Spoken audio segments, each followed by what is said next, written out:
ایک تاجر نا دوسری شہر دوسرے ملک جو ہے وہ تجارت کے لیے جایا کرتا تھا۔ اب جب بھی جاتا تو وہاں پہ اس کا کافی ٹائم گزر جاتا، مہینہ 2 مہینے 1.5 مہینہ اس طرح ٹائم اس کا گزر جاتا۔ اب مسلسل آپ کو بندہ ہے، انسان جب فیملی والا ہوتا ہے کہیں دور جاتا ہے تو اس کو تنہائی محسوس ہوتی ہے، اس کو اپنا ایک ساتھی کی ضرورت ہوتی ہے۔ اس نے سوچا کہ ایک دن کہ میں یہاں پہ آتا رہتا ہوں اکثر اور اتنا وقت گزر جاتا ہے، کیوں نہ ایسا کروں کہ میں یہاں پہ دوسرا نکاح کر لوں۔ چنانچہ اس نے سوچا اور اپنے معاملات کر کے اس نے پہلی بیوی کو بتائے بغیر اس نے نکاح کر لیا۔ اب نکاح کر لیا، آنا جانا شروع ہو گیا اس کا۔ بیوی جو ہوتی ہے نا اس کو بھنک پڑ گئی۔ بیویاں ان کے اندر اللہ تعالیٰ نے ایک ایسی حص رکھی ہوئی ہے کہ وہ خاوند کے رویوں کو، اس کے معاملات کو دیکھ کے کہیں نہ کہیں بھاپ جاتی ہیں کہ معاملہ کچھ ایسا ویسا ہے۔ بہرحال نیک تھی،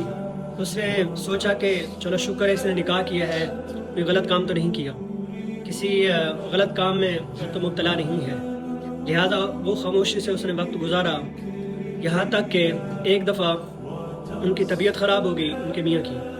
اب طبیعت خراب ہوئی، طبیعت بگڑتی گئی یہاں تک کہ اس کا انتقال ہو گیا۔ اب انتقال ہونے کے بعد ظاہر ہے مرد کی جائیداد ہوتی ہے جو کہ اگر اس کی 2 بیوی ہوں تو دونوں میں تقسیم ہوتی ہے۔ اب اس کا جائیداد کی جب تقسیم کا معاملہ آیا، مسلمانوں کے اندر اللہ تعالیٰ نے، مسلمان عورتوں کے اندر اللہ تعالیٰ نے ایسا جذبہ ایمانی رکھا ہوتا ہے کہ اگر وہ ایمان کے اوپر چلنا چاہیں تو ساری دنیا کو ٹھکرا کر ایمان کو گلے لگا لیتی ہے۔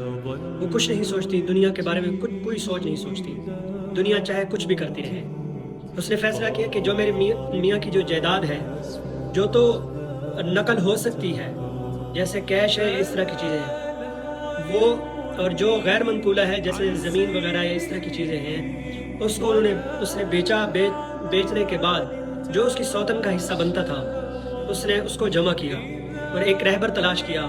وہ رہبر جو کہ عام طور پہ اس کے میاں کے ساتھ اس کا ہم سفر ہوتا تھا، اس کا آنا جانا لگا رہتا تھا، اس نے اس کو ہائر کیا، اس کے اخراجات مکمل کرنے کے بعد اس کو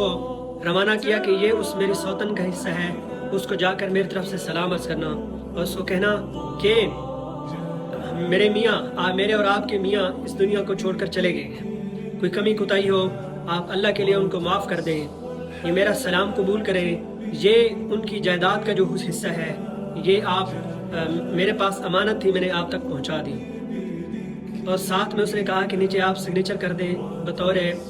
سند کے، تاکہ مجھے پتہ چل جائے کہ واقعی امانت آپ تک پہنچ گئی ہے۔ اب کمال جائیں اللہ کی ذات کے اوپر کہ وہ بندی بھی اللہ کی نیک بندی تھی،